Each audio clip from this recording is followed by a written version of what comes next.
साढ़े जोड़े इतने कैंडिडेट हैं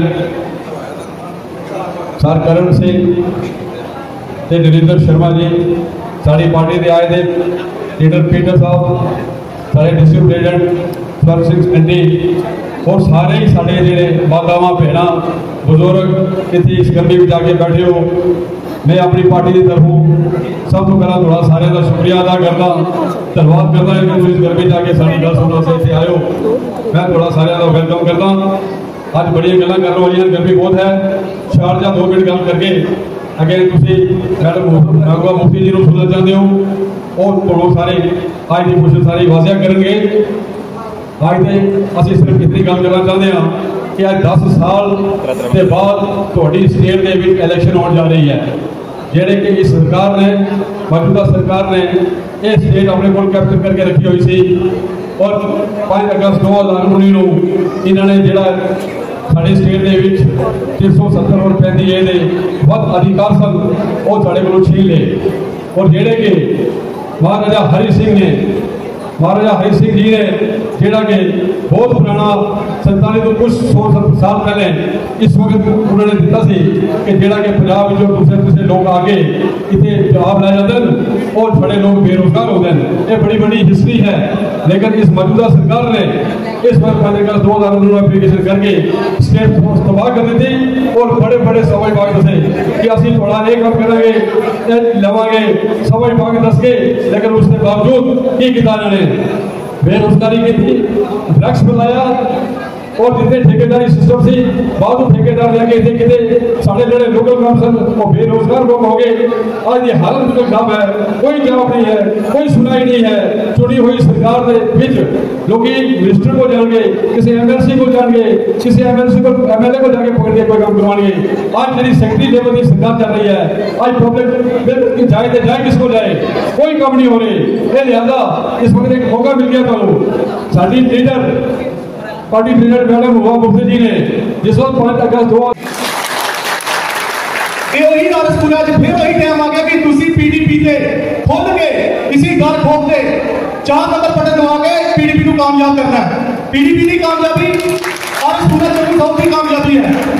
5 अगस्त 2019 के बाद जेडे साडी रिश्वत डाके पेन बंदा ना कोई मेरे को करोड़ा पैदा कीमत ना गल ते ना बात, लेकिन मैं हमेशा पार्टी का सिपाही बन के रहा।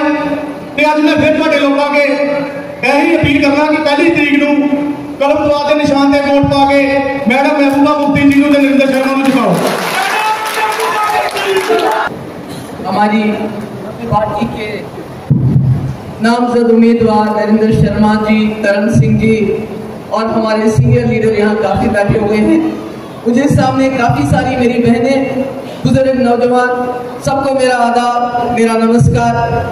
आप बैठ जाइए। आज मैं आरसपुरा में हूँ और जब भी आरसपुरा का नाम होता है तो मुझे लगता है कि मैं अपने लोगों के बीच में आई हूँ, क्योंकि आप लोगों ने मेरे पिताजी मुफ्ती साहब को उस वक्त जताया जब कश्मीर से वो यहाँ आपके पास आ गए। तो जब भी आरसपुरा की बात होती थी तो मुफ्ती साहब के चेहरे पे एक मुस्कुराहट आती थी। हमेशा उनको अच्छा लगता था आरसपुरा की बात करना। आरसपुरा का कोई कश्मीर मिलने आता था, वो बोलता था मैं आरसपुरा से हूँ, तो डैडी कहते थे जल्दी जल्दी उसको अंदर भेज दो। तो आपके साथ एक रिश्ता है, आप जानते हैं पिछले 6 साल से जम्मू कश्मीर में और दिल्ली में एक ही सरकार है। दिल्ली में बीजेपी सरकार, जम्मू कश्मीर में भी बीजेपी की सरकार है, क्योंकि लेफ्टिनेंट गवर्नर भी इन्हीं का है, सरकार भी इन्हीं के हैं, अफसर भी इन्हीं के हैं। जम्मू का कोई अफसर नहीं है चीफ सेक्रेटरी, जम्मू का कोई अफसर नहीं है डीजी, तो सब अफसर हो, एलजी हो, सब बीजेपी के बाहर से लाए हुए हैं और इसलिए हमारी समस्याएं ज्यादा हो गई हैं। ये मेरी बहनें ये समझती होंगी, जब घर में बच्चे बेरोजगार होते हैं तो कितनी दिक्कत होती है। उनके पास काम करने के लिए कुछ नहीं होता है, नतीजा ये होता है वो नशा करना शुरू करते हैं, शराब पीना शुरू करते हैं। दूसरी तरफ से बिजली देखिए, पूरे मुल्क में बीजेपी लोगों को मुफ्त बिजली देती है, मगर जम्मू कश्मीर हम बिजली पैदा करते हैं और पूरे देश को बिजली देते हैं, मगर हमारे यहाँ स्मार्ट मीटर लगा के बिजली की फीस बढ़ा के बहुत दिक्कत है। मतलब एक गरीब आदमी 1000 रुपए बिजली फीस नहीं दे सकता, क्या करेगा वो? पहले कहते थे दाल रोटी खाते हैं, आज दाल भी इतनी महंगी हो गई है कि दाल खाना भी मुश्किल हो गया है। जो गैस सिलेंडर एक वक्त में 450 रुपए का था, आज वो 1000 रुपए से भी ऊपर चला गया है। पानी के ऊपर टैक्स, मुफ्ती साहब ने पानी यहाँ के रेट बाटले निकालते थे, अब उसका भी ठेका बाहर के लोगों को देता है। गुजरात में शराब पीना बंद है, मगर जम्मू कश्मीर में, खासकर जम्मू में शराब की इतनी दुकानें हैं जिसका कोई हिसाब नहीं। और शराब के लाइसेंस बाहर के लोगों के पास, पैसा वो कमाते हैं और पिलाते हैं हम लोगों को। इसलिए मुझे मालूम है कि जो बहनें हैं, घर में थोड़ा सा पैसा होता है, पति हो, भाई हो, बेटा हो, वो पैसे ले जाके शराब की बोतल शाम में उड़ा देता है, तो क्या हाल है? बेरोजगारी जम्मू कश्मीर में सबसे ज्यादा है, और अगर नौकरी मिलती भी है तो बाहर के बंदे को मिलती है। ऑटो भी बाहर के लोग चलाते हैं। पहले हमारे जम्मू कश्मीर में क्राइम नहीं होता था, यानी अपराध बहुत कम होता था। आज बाहर से लोग जो आते हैं अपराध करके ट्रेन में वापस चले जाते हैं, कुछ नहीं होता, ऐसी मुसीबत है। आप लोगों को सोचना है इस मुश्किल से कैसे निकले। कहते हैं विकल्प, आपको समझ नहीं आएगी, मैं आपको समझाना चाहती हूँ। अगर गाँव में 1 या 2 दुकानें हो, आपको सौदा उन्हीं से लेना है कि नहीं लेना है? अगर वो महंगा बेचेंगे आपको जाना है उस दुकान के पास, अगर वो खराब बेचेंगे आपको जाना है।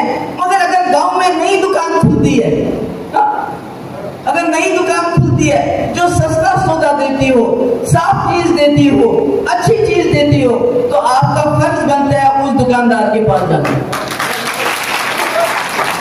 अगर पुराने डॉक्टर से बीमारी दूर नहीं होती है तो डॉक्टर बदलना चाहिए नहीं बदलना चाहिए?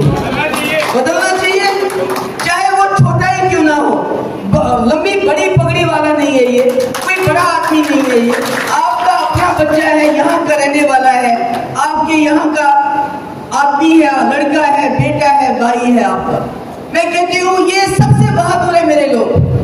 मुफ्ती साहब ने विकल्प दिया, 50 साल मुफ्ती साहब कोशिश करते रहे जम्मू कश्मीर में विकल्प होना चाहिए, ताकि जब लोग एक जमात से तंग आ जाएं तो उनके पास दूसरी जमात होनी चाहिए।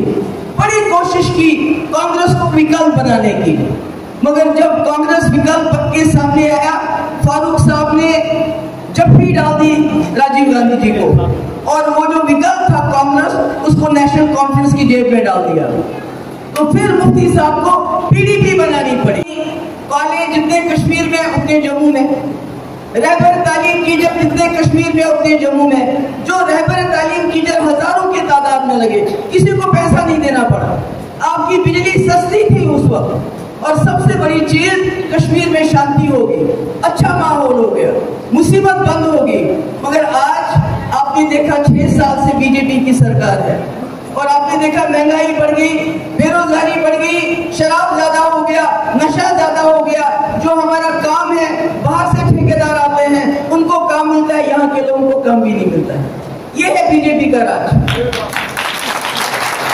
वो लीडर आते हैं वहां से, उनसे पूछो क्या दोगे हमें।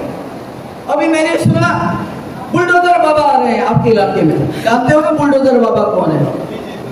वो सिर्फ बुलडोजर चलाना जानते हैं, मगर श्री राम ने अयोध्या में इनका ऐसा बुलडोजर चलाया कि अयोध्या की सीट ही हार गई।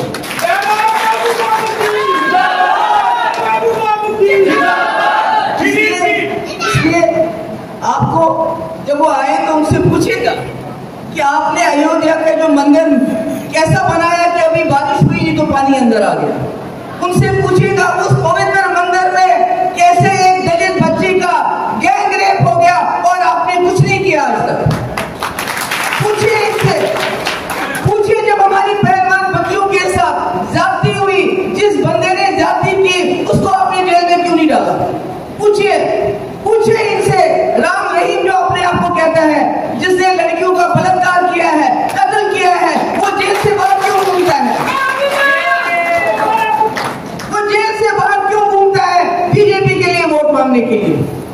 सोचिए, हम सब एक है, हिंदू मुसलमान सिख, हमको इकट्ठे रहना है। बुलडोजर बाबा आएंगे, हिंदू मुस्लिम करके भाग जाएंगे, मगर हम सबको इकट्ठा रहना है। हमको वही पानी चाहिए, वही बिजली चाहिए, वही रोजगार चाहिए, जो सबको हमने मिल बांट के खाना है, मिल बांट के इस्तेमाल करना है।